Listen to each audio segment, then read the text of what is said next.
আসসালামু আলাইকুম everyone, welcome back to another cooking video. So আজকে এখানে আমি চিকেনগুলোকে ছোট ছোট কিউব করে কেটে নিয়েছি অ্যান্ড ভালো করে ধুয়ে চিকেনগুলোকে নিয়ে নিলাম। এর মধ্যে আদা রসুন বাটা আর পেঁয়াজ বাটা দিয়ে দিলাম। দেন আমি দুটো কাঁচামরিচ দিয়েছি, এটা আপনারা ঝাল যে যেমন খান সেই অনুযায়ী দিবেন। তারপরে এখানে টমেটো, হলুদের গুঁড়া, লবণ পরিমাণ মতো, তারপর মরিচের গুঁড়া, এটাও আপনারা নিজেদের টেস্ট বার অনুযায়ী দিবেন।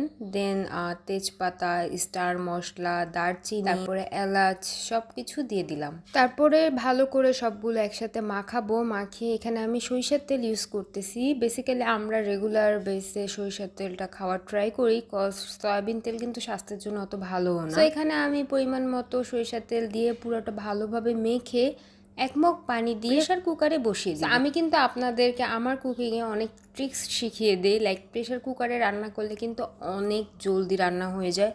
সো আপনারা যদি আমার কুকিং ফলো করেন বা আমার রেসিপিগুলো ফলো করেন তাহলে কিন্তু আপনাদের রান্নাও খুব জলদি হয়ে যাবে। বেসিক্যালি আমি কিন্তু এই ট্রিক্সগুলো আমার আম্মুর থেকে শিখেছি। সো আমি সেগুলোই ট্রাই করি আমার অডিয়েন্সদের সাথে শেয়ার করার, যারা আমার ভিডিও দেখে। তো মিডিয়াম আঁচে প্রেশার কুকারে এটা একটা সিগন্যাল দেওয়ার পরে আমরা একটু কমিয়ে আরেকটা সিগন্যালের কাছাকাছি আসলে নামিয়ে ফেলব। দেন এই যে দেখেন, আম্মু এখানে আজকে সবজি খিচুড়ি বানিয়েছিল, এটা কিন্তু আমার অনেক বেশি পছন্দ। যাই হোক, তারপর অপর দিকে হলো আমি একটু সরিষার তেল দিয়ে এখানে পেঁয়াজগুলোকে ভালোভাবে ভেজে নিব, কারণ আমি আমার তরকারিটাকে অবশ্যই বাগার দিব, কারণ বাগার না দিলে কিন্তু ফুলফিল হবে না। তো এখানে আমি পেঁয়াজগুলো ভালো করে ভেজে নিচ্ছি অ্যান্ড অপর দিকে কিন্তু আমার মুরগিটা হয়ে গেছে, এখানে ভালোভাবে সুন্দর করে সিদ্ধ হয়ে গেছে। এখানে কিন্তু আমি আজকে আলু এগুলো কিছুই ইউজ করতেছি না, জাস্ট পেঁয়াজ দিয়ে মজা করে রান্না করব। তো এই তো আমার পেঁয়াজগুলো ভালোভাবে ভাজা হয়ে গেছে। এখন হলো আমি আমার যে মুরগিটা রান্না হয়েছে সেটা পুরোটা ভালোভাবে ঢেলে দিব। দেন সুন্দরভাবে তরকারিটা বাগার দিয়ে দিব, মানে একটা বলক বা দুটো বলক আসা পর্যন্ত ওয়েট করে নাড়াচাড়া দিয়ে নামিয়ে ফেলবো।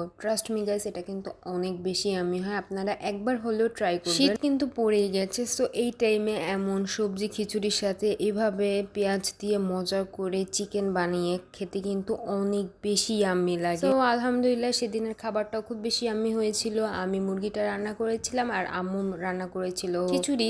আর গাইস, এটা কিন্তু আমার চ্যানেলে আমার নতুন রান্নাঘরে ফার্স্ট ভিডিও। তো ইনশাল্লাহ খুব সুন আপনাদের সাথে আমার নতুন বাসা শেয়ার করব। আমরা কিন্তু আলহামদুলিল্লাহ নতুন বাসায় উঠে গিয়েছি, সো সব গুছগাছ করতে একটু টাইম লাগছে অ্যান্ড তাই খুবই বিজি।